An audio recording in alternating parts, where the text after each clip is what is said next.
Kajian Tahdzibul Akhlak. Tahdzibul Akhlak yang memelihara al-akhlakul karimah tentunya ya. Dan al-akhlakul karimahnya sendiri yang harus diraih dulu, harus didapatkan dulu.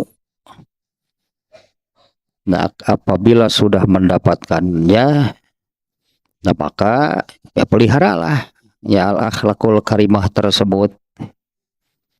Dan al-akhlakul karimah itu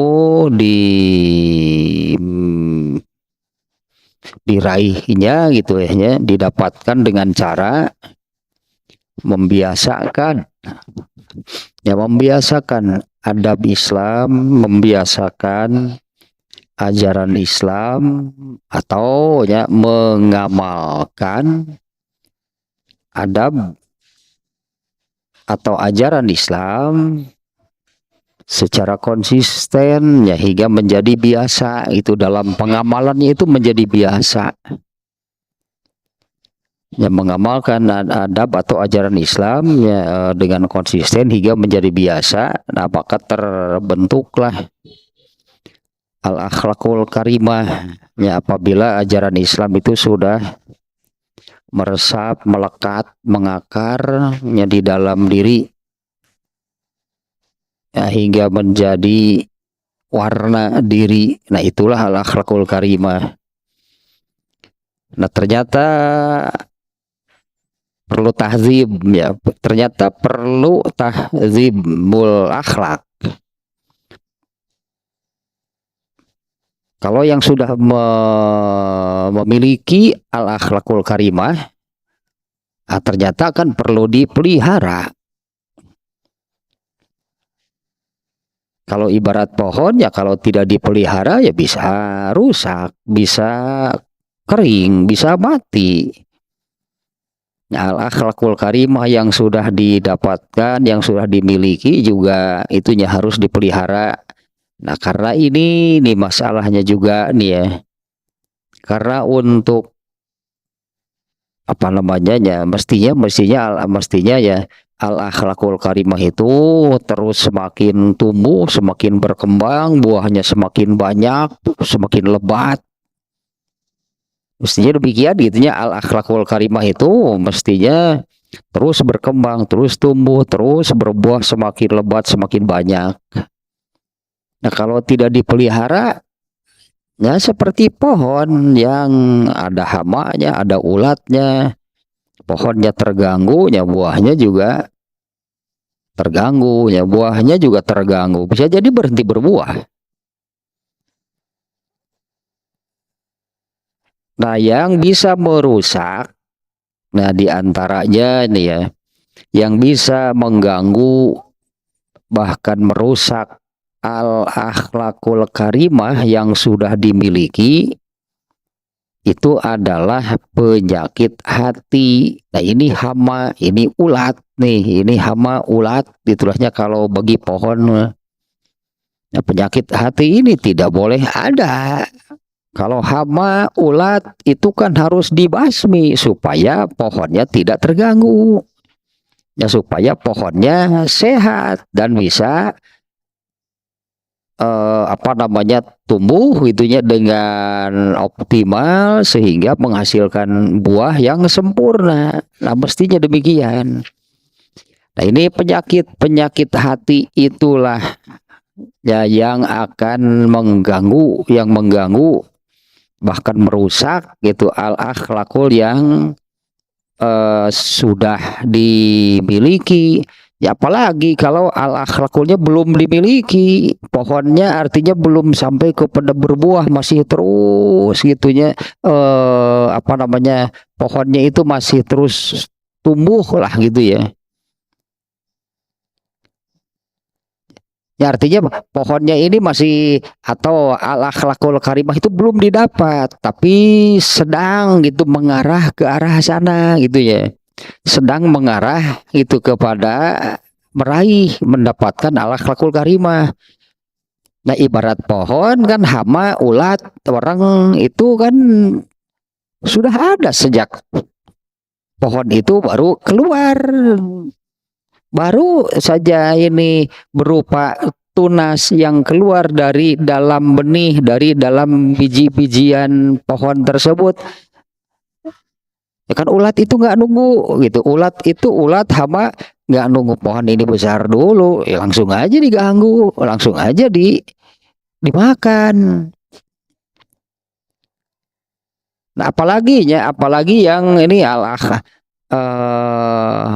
sebutlah, jangankan yang masih dalam pertumbuhan, baru belajar gitu lah anggapnya, baru berusaha untuk membiasakan mengamalkan ajaran Islam secara konsisten. Bahkan yang sudah jadi pun tetap saja penyakit hati ini akan datang. Ya, atau ulat atau hama tidak hanya mengganggu pohon yang sedang dalam pertumbuhan, yang sudah jadi berbuah sempurna pun tetap saja akan diganggu gitu ya. Nah, ini ya yang mengganggunya nih, penyakit hati. Jadi menumbuhkan pohon sampai berbuah itu susah gitulahnya. Menumbuhkan pohon sampai berbuah itu susah. Waktunya lama, prosesnya tidak mudah gitu ya. Nah, andai sudah jadi ini al-akhlakul karimah, nah itu jangan merasa sudah selesai, harus dijaga. Karena ini hama, ulat, gulma, warang, apalah gitunya, tetap akan mengganggu pohon. Meskipun pohon itu sudah berbuah dengan sempurna. Nah, apalagi yang masih dalam proses gitu kan, masih dalam proses, masih dalam berusaha gitu untuk ini kan, berusaha mengamalkan ajaran Islam dengan konsisten. Itu caranya untuk memiliki apa yang disebut al-akhlakul karimah. Karena al-akhlakul karimah ini adalah buah, ini hasil dari mengamalkan ajaran Islam secara konsisten. Hileud, aduh ampun ya. Ini sebetulnya ini sudah apa namanya, seringnya saya ulang-ulang hal tersebut ya. Karena biar ya semakin apa namanya, semakin paham lah itunya permasalahannya. Sementara al-akhlakul karimah itu itulah pintu surga. Berarti kan harus ke sana. Berarti kan al-akhlakul karimah itu adalah pintu surga. Berarti kan harus ke sana, harus ke al-akhlakul karimah, harus memiliki. Ternyata setelah memiliki al-akhlakul karimah, jangan merasa aman. Artinya tetap hama, ulat itu akan terus mengganggu selama pohon itu ada. Nah, penyakit hati yang ke-15, ya masih yang ke-15. Ini judulnya Godob. Nah, ini di apa namanya ya, di beberapa apa namanya bab, bukan bab sih, subbab itu ya. Definisinya godob itu adalah marah. Golayanu damil kolbi, mendidihnya darah itu di dalam hati, gitulah ya. Mendidihnya darah di dalam hatinya marah. Nah, tapi kemudian pada pembagiannya, ya godob itu ternyata bukan sekedar, mungkinnya maknanya bukan sekedar marah, tapi apa namanya ya, di sini jadi keberanian. Karena godob yang dalam artinya berani melakukan apabila berasal dari ajaran Islam, itu namanya berani, itu saja. Kalau malah takut padahal itu sesuai dengan ajaran Islam, itu namanya jubun. Jubunnya bahasa apa namanya sebutannya penakut. Nah, kalau untuk yang malah berani, di sini dia kan artinya kan jadi bukan marah sebetulnya. Ya, godob itu terbagi menjadi tiga. Yang pas, yang benar itu namanya asyajaah. Bahasa Indonesianya berani, ya berani, yaitu berani melakukan. Asyajaah itu adalah berani melakukan kalau berasal dari ajaran Islam, katakanlahnya kalau sesuai akal, disebut sesuai dengan ajaran Islam itu emang yang mana, itu emang yang mana sesuai dengan ajaran Islam, jangan-jangan cuma kebetulan. Jadi kalau berasal dari ajaran Islam, itulahnya berani mengamalkan ajaran Islam.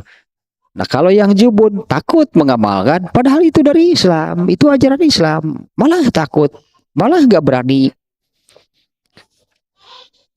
Nah, kalau yang malah berani apabila melakukan sesuatu yang dilarang, diharamkan, itunya dilarang oleh Islam, diharamkan oleh Islam, itu namanya tahawur. Yang kemarin nih, yang sampai di sini nih yang kemarin nih.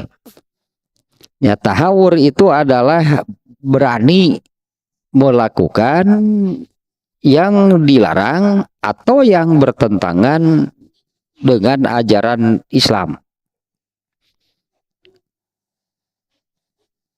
Bukan berani kan sebetulnya, ya bukan berani melakukan. Nah, tapi kemarin sudah juga disebutnya di bahasa kitanya disebutnya nekat. Orang yang secara sadar, berartinya orang yang secara sadar melakukan yang diharamkan, yang dilarang oleh ajaran Islam. Ini secara sadar dia melakukan dan tahu juga bahwa itu salah, bahwa itu dosa, dan tahu juga konsekuensinya apa, tapi melakukan. Nah, itu nekat namanya.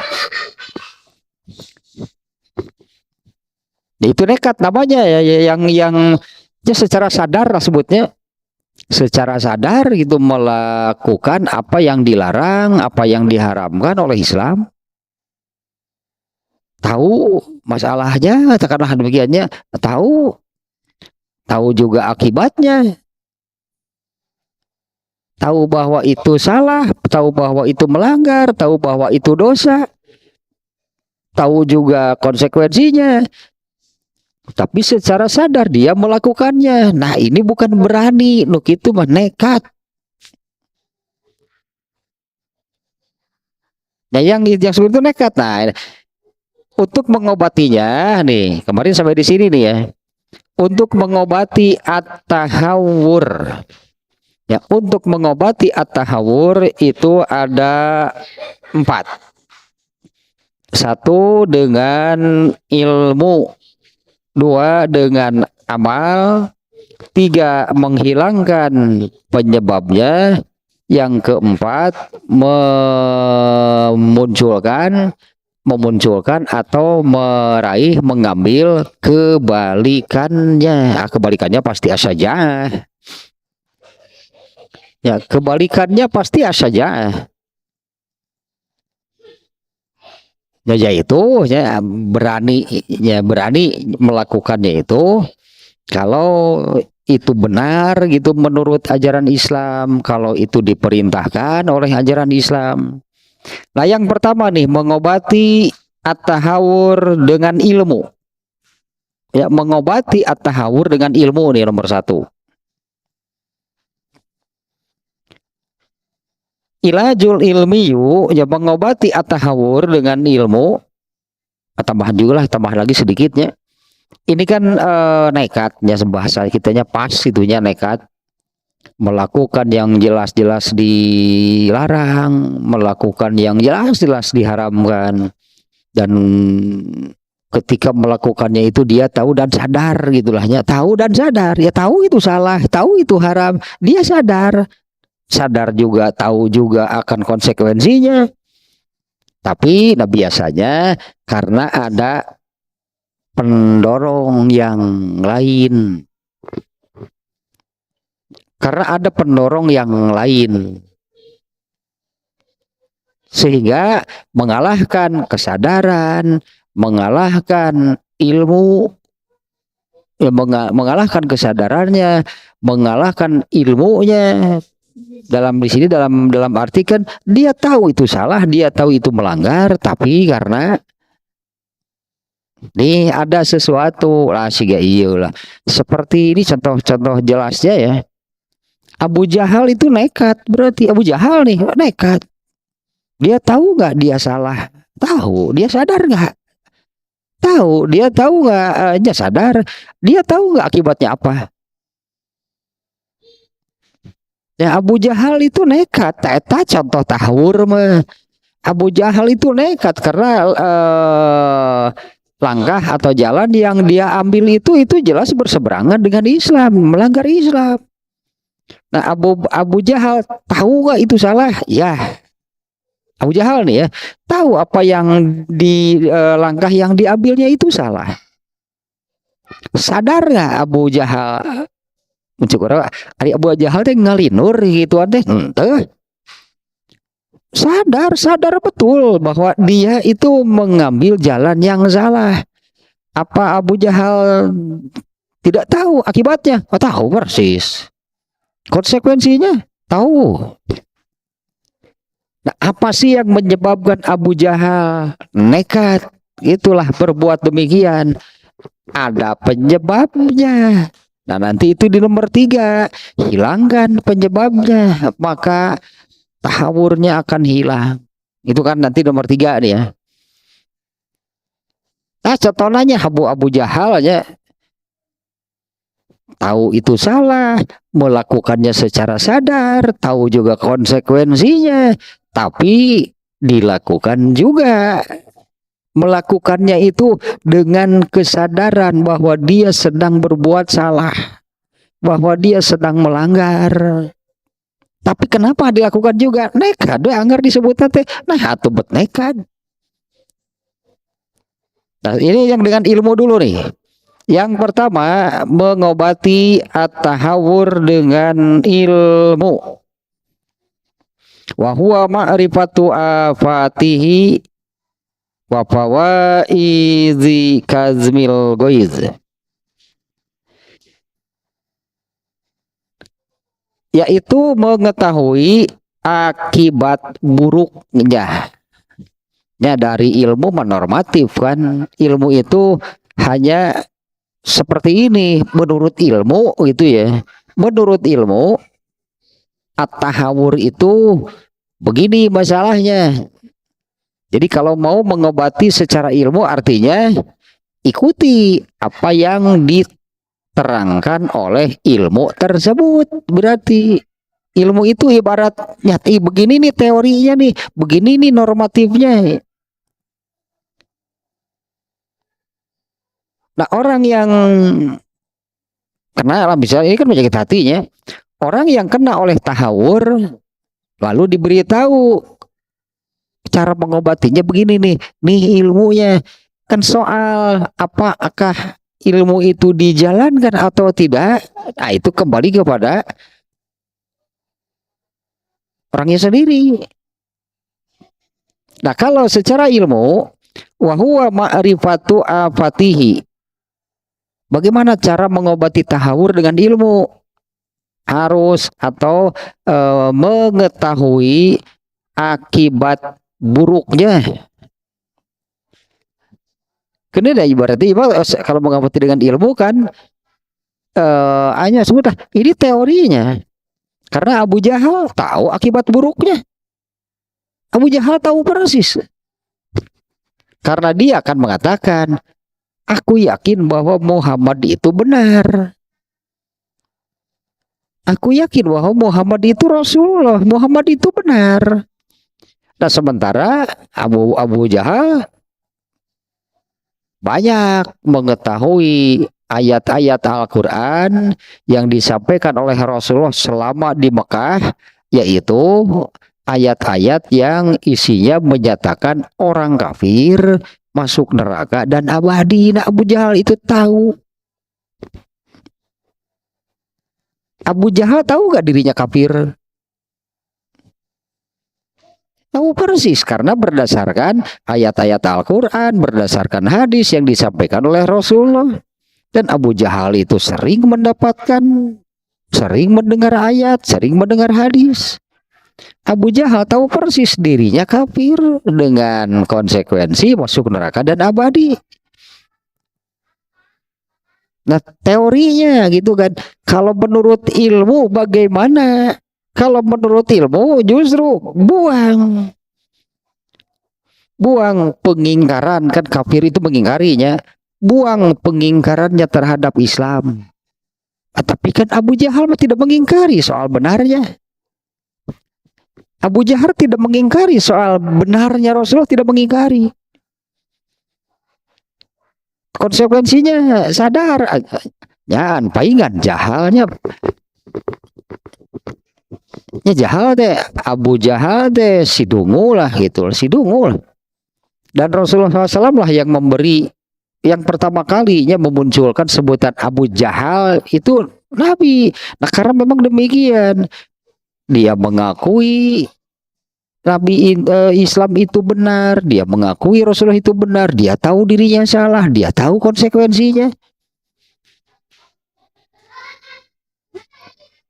Nah, ternyata ada penyebabnya. Ternyata ada penyebabnya yang menghalangi Abu Jahal untuk, ya yang paling awal adalah menghilangkan pengingkaran di dalam dirinya. Nah, untuk menghilangkan itu. Inilah ilmunya dia. Mengetahui keburukannya,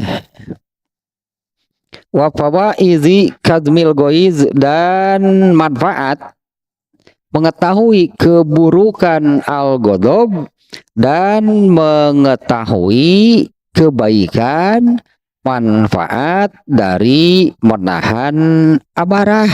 Didi jadi karena ngamuk deui itu.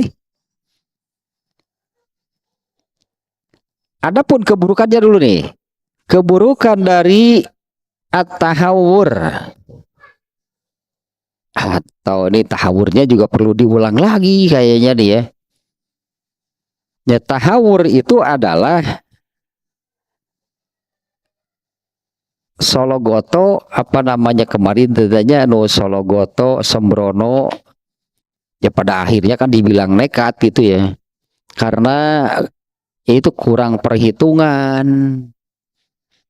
ya bahkan tanpa perhitungan, tanpa pemikiran yang matang, tanpa dilandasi oleh akal sehat, itulah, tanpa dilandasi oleh akal sehat, tanpa dipikir, disebutnya kan dipikir secara matang, nggak ada yang demikian. Ya, tahawur itu cenderung sembrono, Sologoto gitu kan ya, ada bahasa Sunda apa melakukan sesuatu teteh tanpa perhitungan, tanpa pertimbangan yang benar. Apalagi kalau seperti Abu Jahal, padahal dia tahu dia salah, tapi coba pertimbangkan lagi, coba pikir lagi, coba dipikir kembali. Nah itu yang tidak ada. Nah kalau untuk hal-hal yang melanggar Islam, kalau untuk hal-hal yang melanggar Islam, dalam arti karena kalau melanggar Islam itu kan pasti berdosa nih. Kalau untuk hal-hal yang bertentangan dengan ajaran Islam, untuk hal-hal yang buruk, untuk hal-hal yang melanggar aturan Islam, itu namanya nuhur kemaridenya. Adapun melakukan sesuatu seperti melakukan sesuatunya, jadi tahawur masalah goto, cenderung ugal-ugalan. Itulah cenderung ugal-ugalan. Kalau mana ini berartinya nih membedakannya. Kalau nuhur itu kurang, bisa kurang atau tidak sama sekali sih ya. Kurang pertimbangan, kurang menggunakan akal sehatnya. Makanya disebutnya cenderung sembrono, sologoto, ugal-ugalan, tanpa pemikiran dan pertimbangan yang matang. Kalau an-nuhur kita batasi jadinya gitunya. Kalau an-nuhur itu yang sebut nekat tadi ya, itu untuk sesuatu yang jelas-jelas bertentangan dengan Islam. Kalau tahawur yang ini misalnya nih, kalau mau nyebrang sungai lah gitu ini. Ini bukan nuhur, nuki mah tahawur. Ini supaya jadi bisa kelihatan bedanya lah ya. Kalau an-nuhur itu nuhur ya nekat. Ya ini juga nekat sih sebetulnya kalau bahasa Indonesia nama. Hanya kalau nuhur itu sesuatu yang jelas-jelas buruknya itu adalah dosa. Nah, kalau at-tahawur itu seperti ini contohnya. Kalau misalnya mau menyeberang sungai, ya karena tidak mau basah saja nih, karena tidak mau basah. Kalau bahaya apa namanya? Kalau bahaya besar, misalnya terbawa arus yang kuat sampai mati, nggak ada. Sungainya tidak terlalu besar. Kemudian apa namanya? Arusnya juga tidak, sungainya tidak terlalu besar, airnya tidak terlalu besar. Ini hanya supaya apa namanya? Supaya tidak basah saja. Aneh ini. Kalau kemudian dibuatlah jembatan gitulahnya dari bambu misalnya. Misalnya dari bambu, dari kayu lah. Bisa lah gitu menyeberang dengan selamat, dalam arti ya bisa sampai ke seberang tanpa, karena basah, tidak basah kena oleh air. Nah, kalau yang kurang perhitungan jelang we, apa dia menghitung bahwa dia itu bisa gitu melompati sungai tersebut? Ya apa bisa? Tanu sologoto manu kita nu sologoto nu kurang perhitungan. Nah, kalau untuk hal-hal seperti itu itu tidak berdosa. Hanya kalau berhasil menyeberang dengan tanpa kena air, ya itulah yang diinginkan, itu yang disebut bagus, itu yang disebut baik. Bisa sampai ke seberang, tapi dengan apa namanya? Kena basah oleh air. Nah, itu kan yang tidak mau, itu kan yang mau dihindari. Kalau di situ tidak ada dosa atau enggak? Nggak ada dosa, nggak ada pahala. Ini hanya sekedar mau menyeberang sungai supaya tidak basah kena air. Bagaimana caranya? Ya bagaimana caranya supaya tidak basah, supaya tidak kena air? Nah, maka dibuatlah jembatan sederhana, jembatan mendadak supaya bisa. Ternyata berhasil. Apa ada pahalanya? Nggak ada. Bandingkan dengan orang tak mau mikir gitu. Orangnya tidak mau berpikir bagaimana caranya. Juga tidak mau mengerjakan, misalnya membuat jembatan sederhana. Lah ngajelang, ya akhirnya jatuh ke dalam sungai dan basah. Di sini nggak ada mati, enggak, karena sungainya tidak terlalu besar, arusnya juga kecil. Ini hanya supaya tidak basah. Nah, beda antara orang yang berpikir gitulahnya berpikir matang. Dengan orang yang sembrono, dengan orang yang ugal-ugalan, datang melikir ugal-ugalan, dar segalanya. Tidak pernah berpikir panjang, tidak pernah akibatnya apa. Nah, untuk mengobatinya, ya, hal tersebut, untuk mengobatinya satu dengan ilmu adalah mengetahui. Ini kan ilmu, berarti kan ya mengetahui akibat buruk dari tahawur, akibat buruk dari sembrono, akibat buruk dari kurang perhitungan, akibat buruk dari artinya kalau mau melakukan sesuatu itu tanpa perhitungan, tanpa pemikiran. Nah, harus mengetahui itu akibat buruknya apa kalau demikian. Dan yang kedua, fawaidu kazmil goiz, dan mengetahui manfaat atau kebaikan dari menahan amarah. Nah, adapun keburukan dari at-tahawur ada 4. Ya, keburukan at-tahawur ada 4. 1. Ifsadu ra'si ta'ati wa huwa al-imanu li'annahu kasiron ma yasduru an syiddatil godobi qaulun aw fi'lun yujibul kufro. Ternyata aninya iya sih, kalau sembrononya, kalau sologotonya, kalau kurang tadinya, kalau kurang pertimbangan pemikirannya dalam urusan agama mah ya iya pasti masalahnya bukan hanya sekedar di dunia. Kalau contoh yang tadi lah, itu gak ada urusan dosa, gak ada urusan pahala. Bagaimana supaya menyeberang sungai dengan selamat, tidak basah kena air?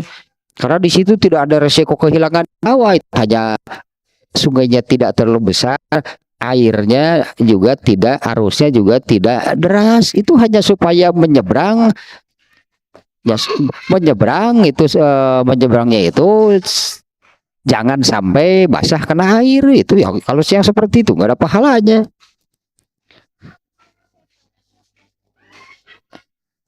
Ya, emang kalau menyeberang terus kena air dosa. Nah, gitulah, itunya tidak ada pahala, tidak ada dosa. Nah, kalau sudah berkaitan dengan urusan agama, kurang pertimbangan itu buruk, kurang pertimbangan itu salah, ugal-ugalan dalam beragama itu dosa. Dalam urusan agama itu ya tanpa pertimbangan, tanpa pemikiran. Kalau kepada hal yang baik, harus malah. Kalau kepada hal yang baik malah harus, sampai kepada ketika melakukannya itu tidak lagi memerlukan pemikiran dan pertimbangan. Justru itu kan definisi akhlak tenok itu. Ya, definisi akhlak itu adalah ketika melakukan sesuatu tanpa lagi, ya, tidak lagi melalui pertimbangan, pemikiran dan pertimbangan. Ya, itulah akhlak. Nah, kalau untuk yang buruk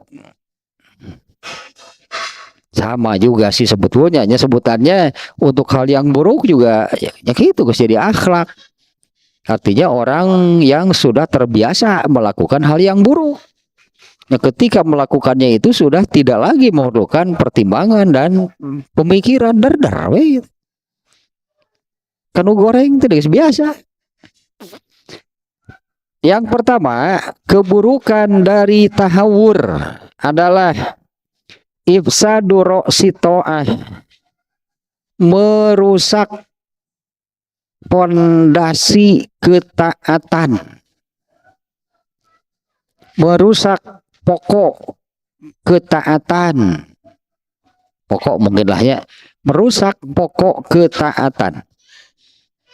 Wahwa al imanu, yaitu iman.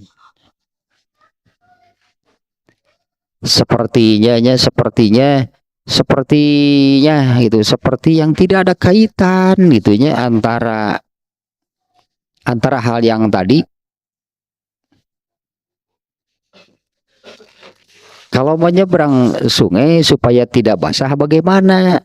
Entahlah cara seperti apa, tapi dipikirkan, kan dipikir matang-matang, tapi pertimbangkan berbagai macam cara sehingga ditolaklah cara terbaik lalu dijalankan dan benar.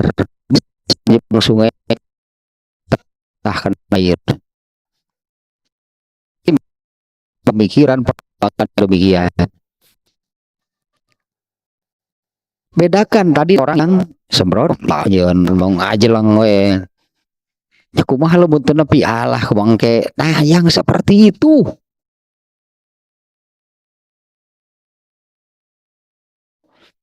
Yang seperti itunya yang at-tahawur teh. Kalau contoh yang barusan sih memang nggak ada apa namanya, karena bukan urusan agama gitulahnya, tidak ada pahalanya, tidak ada dosanya, tapi dari contoh tersebut tetap saja ini akan menggambarkan akhlak seseorang. Ya tetap itu akan menggambarkan akhlak seseorang.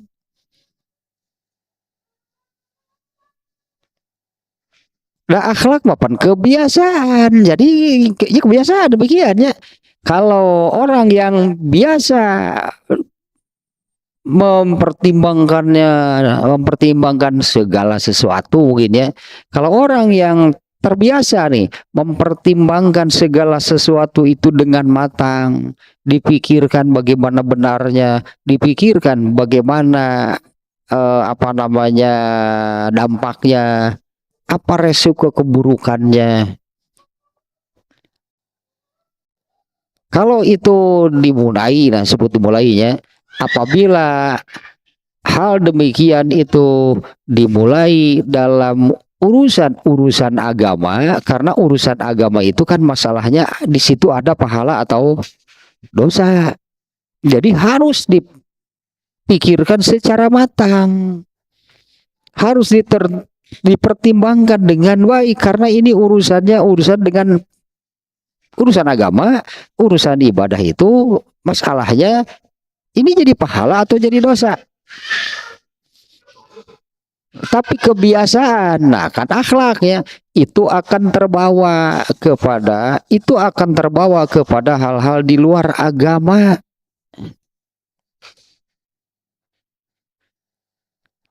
Aneh ini contoh aja nih ya.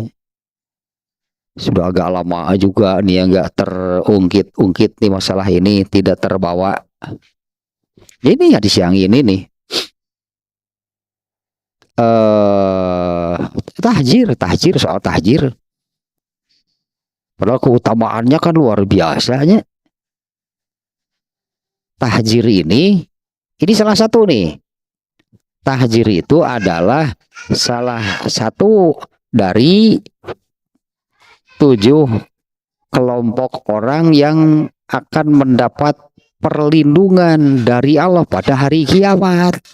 Salah satunya adalah orang yang suka tahjir. Yaitu ya tahjir itu kan sudah ini hanya mengulang, isinya bukan ya, tahjir itu adalah bersiap gitu kan ya, mempersiapkan diri untuk mengerjakan sholat wajib sebelum waktu sholat wajibnya datang. Itulah tahjir itu kan seperti itu, mempersiapkan diri untuk mengerjakan sholat wajib sebelum waktu sholat wajibnya datang. Atau seperti ini kan prakteknya gitulahnya, kalau mau sholat kan siap-siap, Ya, bukan berpakaian yang rapi kan gitu kalau mau sholat wudhu misalnya berpakaian yang rapi. Nah ini dilakukan sebelum datang waktu sholat atau sebelum azan. Kan datangnya waktu sholat itu kan azan. Nah maka sebelum azan sudah bersiap. Ya sudah bersiap. Hanya apa yang perlu disiapkan gitu karena ini mau mengerjakan sholat wajib. Ya wudhu berpakaian yang baik. Nah, bahkan kan apabila wudhu jadi kebagian sholat syukrul wudhu. Nah ini contoh gitu ya. Ini contoh nih. Biasakan kemudian menjadi biasa. Tahjir itu ya menjadi biasa. Artinya kalau untuk mengerjakan sholat wajib, orang ini pasti sudah bersiap gitulahnya. Orang ini pasti sudah bersiap sejak sebelum waktunya tiba. Dan ini akan berpengaruh karena kan akhlak. Kan kalau sudah dibiasakannya, karena kalau sudah dibiasakan nih, karena kalau sudah dibiasakan menjadi biasa, menjadi akhlak, ya seperti itulah bentuk orang tersebut. Orang yang suka tahjir gak akan kesiangan dalam urusan apapun. Coba lihat.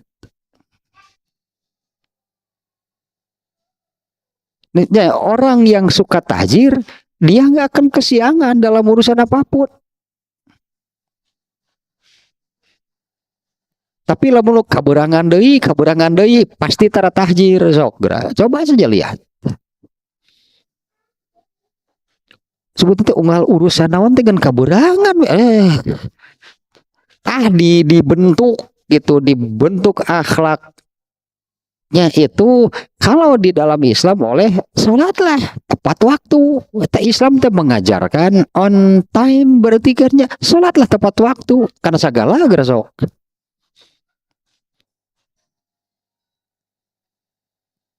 Tapi kalau yang ya bukan urusan sholat sih, ini kalau urusan sholat kan itu pokoknya justru tadinya. Nah untuk urusan lain di luar sholat kan kesiangan lagi, jauh aneh itu gitu mah. Aku sok tahjir, bohong lah saya yakin. Ya mana gitu kan karena kalau akhlak kan bentuk diri, akhlak mah. Sok tahjir, berarti diajarkan belum menjadi akhlak berarti.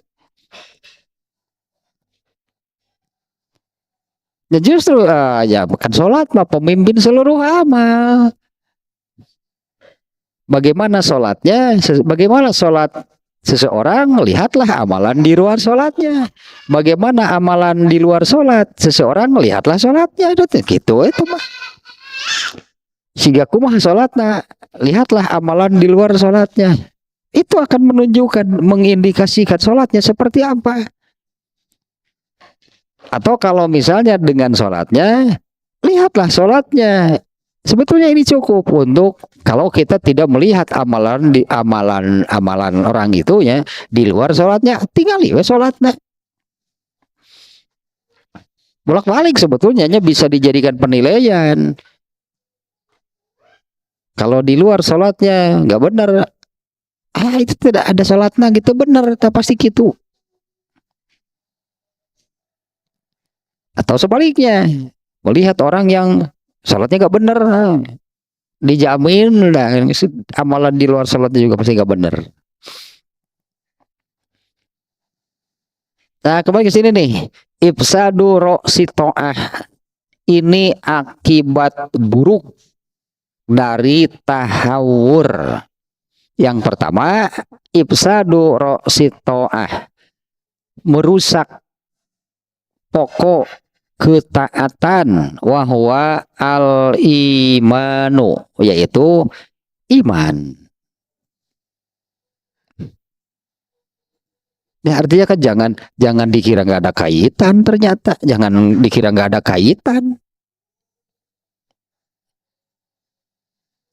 ya kumaha ya malah hilang saya ngajelang iman rendah teteh nu kitu teh.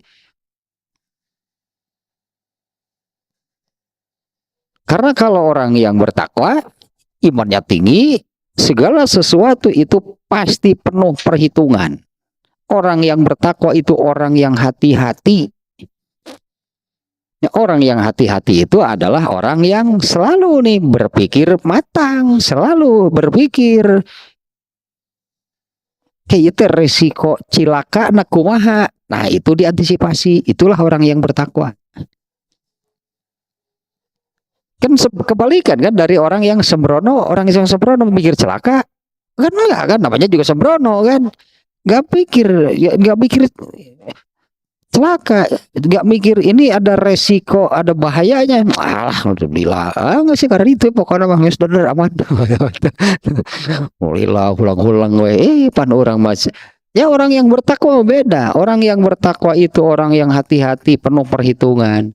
Dan itu buah, itu hasil dari karena dia orang yang bertakwa selalu memperhitungkan, menghindari. Kan definisi takwa itu kan menghindari, menyelamatkan diri. Dan yang pokok kan menghindarkan diri, menyelamatkan diri, menjauhkan diri dari bahaya terbesar yaitu neraka. Nah, itu bakal membentuk diri sehingga untuk segala urusan itu dia akan berpikir kayak ya, ada risiko, ada bahayanya nggak, ada risiko celakanya nggak, ada, pasti dihindari. Itulah orang yang bertakwa. Ya beda kan dengan orang yang tahawur, justru orang yang sembrono, orang yang sologoto, orang yang bahkan gitu. Bahkan ketika tahu ini nih bahayanya, dia terabas juga, seolah-olah berani ambil resiko celaka. Iya tahu. Ya nggak sepaeh udah. Kayak gituan gitu, apalagi ya kalau melakukan sesuatu yang resiko celakanya besar, bahayanya besar, tapi kenapa dilakukan juga? Terus kapikir sih mun cilaka teh siga kumaha? Iya tahu, tapi dilakukan juga. Eta nekat berarti nu kitu teh. Nah, ternyata nih ya dari at-tahawur, dari hal-hal yang seperti itu tidak terasa berarti nih hal seperti itu nih bahayanya. Nomor satu, ifsadur sitoah, ya ini merusak pokok-pokok ketaatan yaitu iman. Li'annahu kasiron mayasduru an syiddatil ghadab, ya karena banyaknya sesuatu yang apa namanya bahasa kitanya di susunannya nih, kasiron ma yasduru an syiddatil ghadab, banyak qaulun au filun, banyak ucapan atau perbuatan yang dilakukan karena kemarahan yang besar,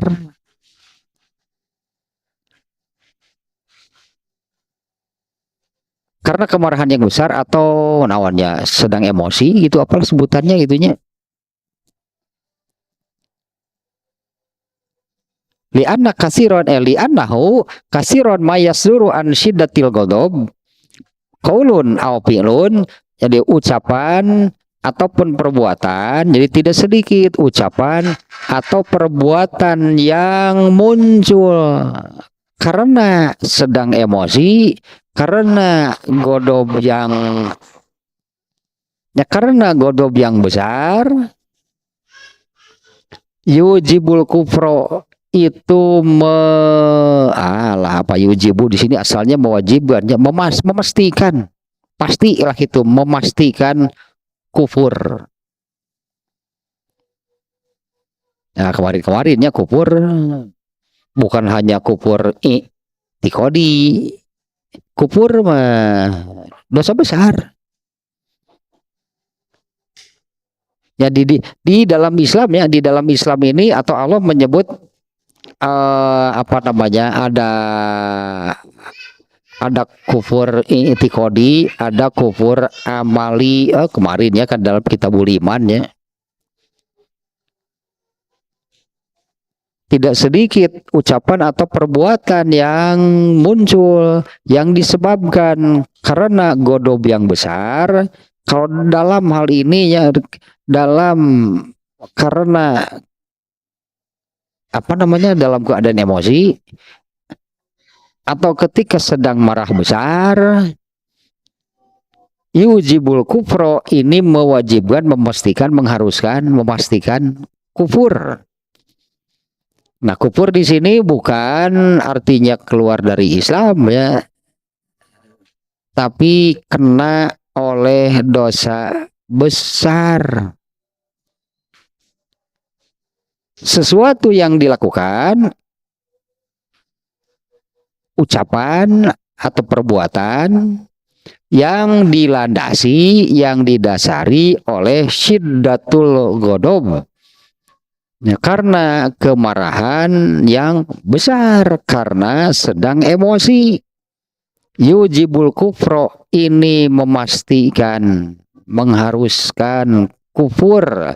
Ya istilah-istilahnya nih. Pelanggaran lah, itu dosanya, dosa besarnya. Kufur itu pelanggaran. Nah, ini lagi nih contohnya ya seperti Abu Jahal. Anggaplah Abu Jahal itu jadi kufur ya komplit sih. Kalau kufurnya sudah kufur i'tiqadi, ya kufur-kufur yang lainnya pasti ada. Kalau sudah kufur sejak dari akidahnya, kufur sejak dari pondasinya, ya kufurlah juga gitu ke atasnya. Nah, Abu Jahal juga ada menganggap enteng, mau tidak mau dia ada di dalam diri Abu Jahal itu menganggap enteng ketika mendengar ayat-ayat yang menyatakan orang kafir itu masuk neraka dan abadi. Abu Jahal sieun enggak. Nah, tadi menganggap enteng, artinya menganggap enteng. Tak, kufur di sini demikian. Sekali lagi nih, nomor satunya bahaya, bencana, keburukan dari at-tahawur adalah merusak pokok keimanan, ketaatan, yaitu iman, wahwa al imanu. Jadi jangan dikira anu tadi, wah ngajeleng lah sakieu tong make jambatan. Orang lain berpikir apik, teliti gitunya supaya dihindari nih kemungkinan celaka, kemungkinan bahayanya. Kalau ini kan malah lila lah dar mungkin bisik itu bisikin, aku mangke weh. Yang seperti itu jangan dikira tidak merusak iman. Ya, yang seperti itu jangan dikira tidak merusak iman. Harusnya iman itu kan semakin naik, semakin bertambah. Ini malah terus saja dirusak oleh menganggap sepele. Kalau contoh nyebrang sungai tadi, memang ini bukan urusan agama. Ini nggak ada pahala, nggak ada dosa. Tapi dari hal seperti itu kelihatan bentuk seseorang. Dan kalau terus-menerus dalam segala urusan tadinya kurang perhitungan, sembrono, rusak imannya pada akhirnya. Ya ifsadu ro'si ta'ah, yang merusak pokok keimanan, ketaatan, wahwal iman, yaitu iman, li'annahu kasiron mayasduru an syiddatil godobi qaulun au fi'lun yuzibul kufro. Nah, karena tidak sedikit ucapan ataupun perbuatan yang dilandasi atau yang muncul karena syiddatul ghadab, kemarahan yang besar karena sedang emosi, itu memastikan kufur. Ya, kufur di sini kan bukan kufur i'tiqadi dalam arti apa namanya ya, kalau melakukan sesuatu sedang emosi itu bisa, ini bisa menyebabkan murtad. Bukan murtad kalau di sini ya, tapi melakukan pelanggaran, dan pelanggarannya pun pelanggaran yang berat. Dan memastikan apabila melakukan atau mengatakan sesuatu dalam kondisi syiddatul ghadab, kemarahan yang berat, sedang murka gitulah ya, maka itu akan yujibul kufro, memastikan akan kena, itulah akan kena kepada pelanggaran yang cukup berat. Atau seletah baru satu ayat ini dalilnya nih, hadisnya nih. Ini hadis riwayat Al-Baihaqi dan At-Tabrani. Nabi SAW bersabda, al-ghadabu yufsidul iman. Ternyata ada hadisnya gitu yang redaksinya menunjukkan demikian. Al-ghadabu yufsidul imana kama yufsidus sabirul asala. Hadisnya riwayat Al-Baihaqi dan At-Tabrani. Al-ghadabu yufsidul iman. Ghadab itu merusak iman. Ghadabnya ghadab salah apa aja? Ini dibahas dulu kan bagi ghadab. Atau juga ya, makna ghadab itu menjadi itulahnya, menjadi tadi dalam keadaan marah besar, dalam keadaan emosi, atau yaitu ghadab yang salah itu tahawur, jubun, nuhur. Nah itu pokoknya berkaitan dengan ghadab dan bagian yang salahnya gitu tentang ghadab. Karena kalau yang benar, yang disebut ghadab yang benar mah syaja'ah, gak ada lain. Nah pokoknya selain syaja'ah itu yang jubun, yang tahawur, yang nuhur, itu semuanya merusak iman.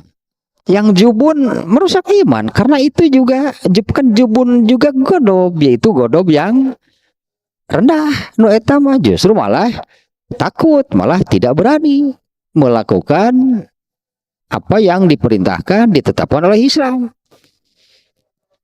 Nah al-ghadab itu yufsidul iman. Ini redaksinya demikian ya. Nah itu jadi saya kan terjemah ke dengan ghadab lah tong diterjemah tuh. Karena ghadabnya ghadab yang merusak iman itu ghadab yang salahnya, yang itu yang tadi, yang ghadab yang benar itu yang satu, yaitu asyaja'ah, berani melakukan kalau itu ajaran Islam. Nah itu benar, itu ghadab yang benar. Kalau ghadab yang salah, ada yang tidak berani padahal ini Islam, dari Islam. Ada yang berani padahal melanggar Islam. Nah itu kan dua yang salah. Nah ghadab yang salah itu yang yufsidul iman, akan yang merusak iman. Nah ghadab yang salah, ya ghadab yang salah itu merusak iman. Kama yufsidus sabirul asala, sebagaimana jadam merusak madu. Jadam tuh, jadam teh getah pohon apa yang rasanya sangat pahit, tapi itu banyak khasiatnya. Nah, itulah hanya pahit, yang rasanya pahit sih. Al-ghadabu, ghadab yang salah itu merusak iman. Kama yufsidus sabirul asala, sebagaimana jadam merusak madu. Ini dari menganalogikan ya, madu enak, seger gitu kan. Madu itu ada yang manis, ada yang agak asam, enak lah madu mah. Nah, kalau dimasuki jadam, pahit semuanya, rusak lah gitu. Madu itu menjadi pahit.